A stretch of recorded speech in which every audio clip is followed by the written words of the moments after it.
Hey everybody, I'm back.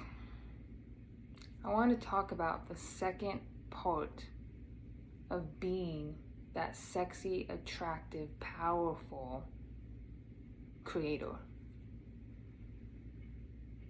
Yesterday I talked about tapping into that energy and frequency, of stepping into that energy of freedom, of total acceptance of yourself, of just the feeling of knowing that you're a powerful creator. But the other aspect a lot of people forget about, including myself, is what happens when you experience those emotional pains that just take you right out of it. That when you experience something from your outer reality that just reminds you of those parts of yourself that feel anything but a badass bitch. That younger you that didn't feel loved, that didn't feel accepted. Bringing parts of yourself up that you never knew how to totally feel and accept and work with. And this is probably the most important part of being a badass creator. It's trusting your resilience. And that same power that we talked about, having the power of your choice to choose who you want to be, to choose to know that you are a creator, to choose to know that you don't need anything outside of yourself, that you can give it to yourself. This is when you must do that. You must believe in your resilience. So when you do, wobble into those inauthentic, I don't like to say lower vibes. It's not lower. It's just heavier. It's not your authentic vibration, so it feels off. When you experience that pain, when you're in full ego and experiencing that trauma, you have that choice to disassociate, to avoid it, by blaming, by reacting. And then that's how we avoid those feelings. Those are the patterns that we have. The patterns of the you that didn't know she was a creator, the old you. So part of being a badass creator is recognizing, being aware of that and trusting in your resilience to choose. To choose to not run from them anymore. To choose to know that you are such a badass that you can feel them and hold space for those parts of yourself in order to allow them to move out of you, in order to heal them. Because you are that much of a badass. You're no longer afraid of those feelings, those emotional pains, the past trauma. You're no longer afraid of them because you are sovereign. You are willing to hold space for all parts of yourself and be real with yourself. And that's not always going to be smooth and graceful. I can't tell you how many times a week I still freak out. I still have to go and cry. I have to journal, just scream. Because I'm still learning that too. And the reason for that on a personal level is I've always felt shame around my feelings. That is a pattern of mine. From a young age, not coming out of the closet for a while, and just always feeling like I needed to hide my feelings to protect others. That's a pattern of mine. And I had been experiencing that pattern of avoiding my feelings, people pleasing with others, with the universe for a while. Feeling like if I had too much, the bad emotion, then I'd get punished with all this contrast. Because I had that same pattern with, my family, with others. And the universe was included in that. My partner. I was always trying to have this good face on. Because I had shame around the feelings I was having. I was ashamed of my shame. I was ashamed of, my feelings of lack of worthiness, of lack of sexiness for so long. And I avoided them and I held myself in it. But the biggest lesson I learned is you build that knowing that you are a badass creator. Every time you step up to the plate, you recognize you're feeling triggered. You're feeling not that sexy. You're feeling hurt, rejected, whatever it is. You're feeling stuck.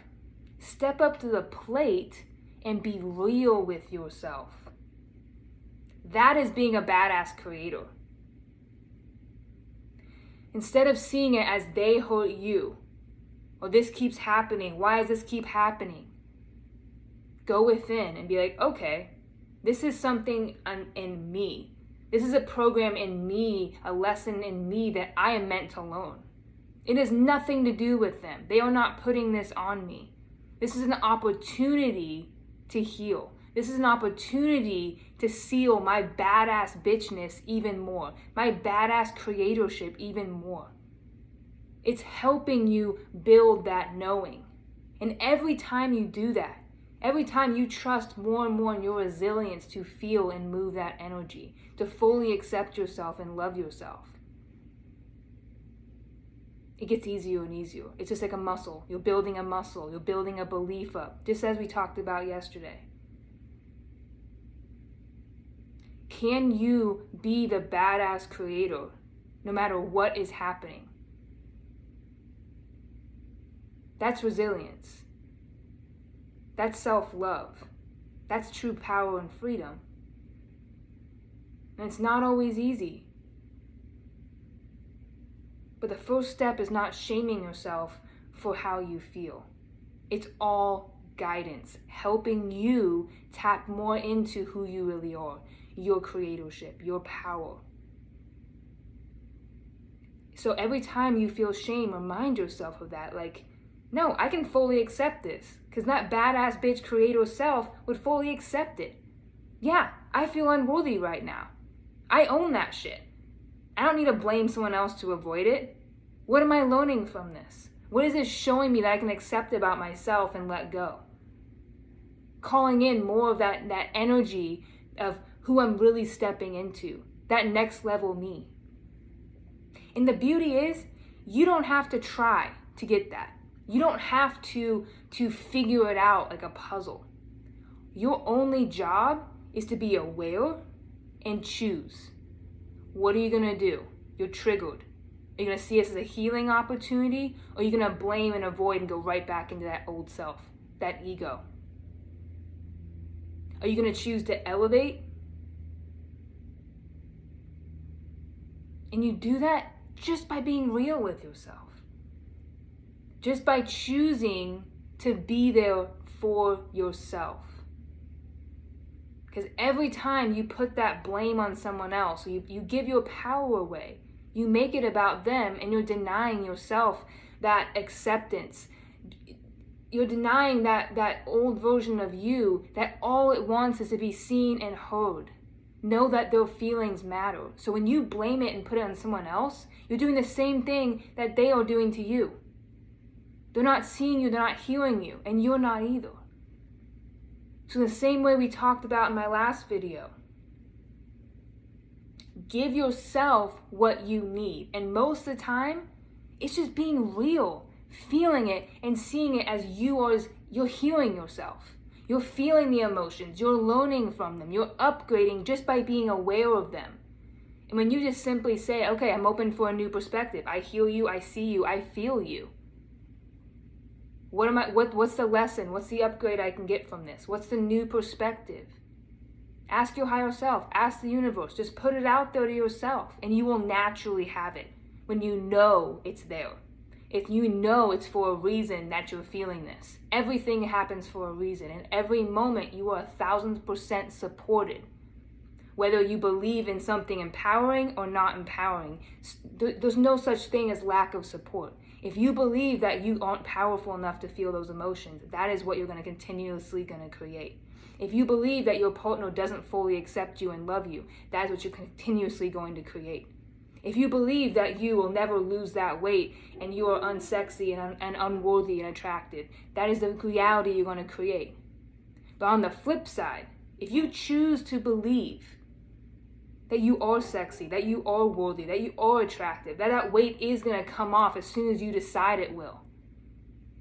When you decide that you're going to fully accept yourself and believe that they accept you too, because you do. And if they don't, you're going to call in someone that does.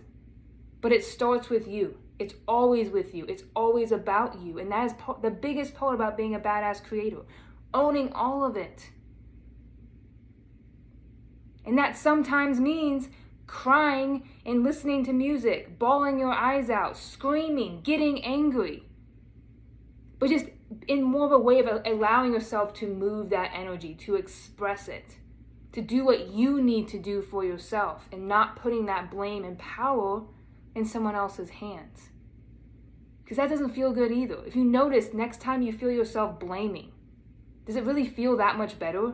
Or is it just making you feel more powerless? I know for me, it makes me feel powerless. I don't feel free when I do that. I feel like I'm stuck. I'd rather have control. So I want to finish this off just by giving you a few ways that we subconsciously avoid ourselves, that we avoid those parts of ourselves. And one way we do that, obviously, we're talking about it, is blame, is getting angry. Because you're avoiding those feelings inside, that pain inside, with anger, and you're putting it out on them. Because we have all this energy within us, this stress within us that wants to get out, and we don't know how to move it out of ourselves. So instead, we push it on someone else. But the problem is, it still gets stuck in there. That pain is still stuck in there. It grows, just like plaque in the body. And another way we do that is distraction, scrolling on our phones, staying busy. We all know these, right? We eat.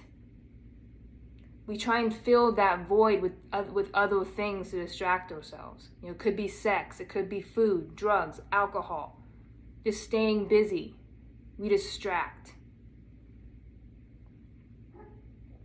And a big way we distract too is trying to people please. Trying to appease someone else in order to get a little bit of gratification. But it doesn't last. None of these things last. It lasts a second and then you need more. It's just a small fix. It's not really what you want. It's not really what you need. And part of this people pleasing too is trying to save your partner or help others. And as someone who's always been in the service industry wanting to help people, that was a really big shift of mine. Of understanding that a lot of the times when I was helping others, it was to avoid my own feelings. And I stepped into a whole next level of coaching, consulting, when I started realizing I need to fill this first. I need to fill up my cup first. I need to face myself so I'm not giving to just get that satisfaction anymore. And don't get me wrong, I always loved helping people because it made me feel good and I loved helping people. And a part of me who was in pain never wanted others to feel the way I did. So I constantly tried to save everybody.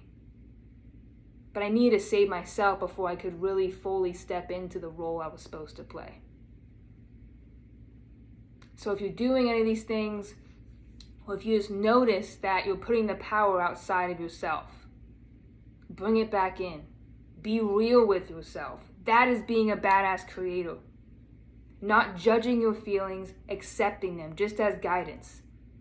Just like any other sense we have. You don't blame yourself when you smell a bad smell. You're like, oh, new smell, change rooms. When you hear music you don't like, you change the channel. Feelings are another sense. They're probably your most important sense. Because that's what's guiding you in your journey. That's what's guiding who you really are, your growth, your creation. You need all of your emotions to create your reality. There's no bad, there's no good.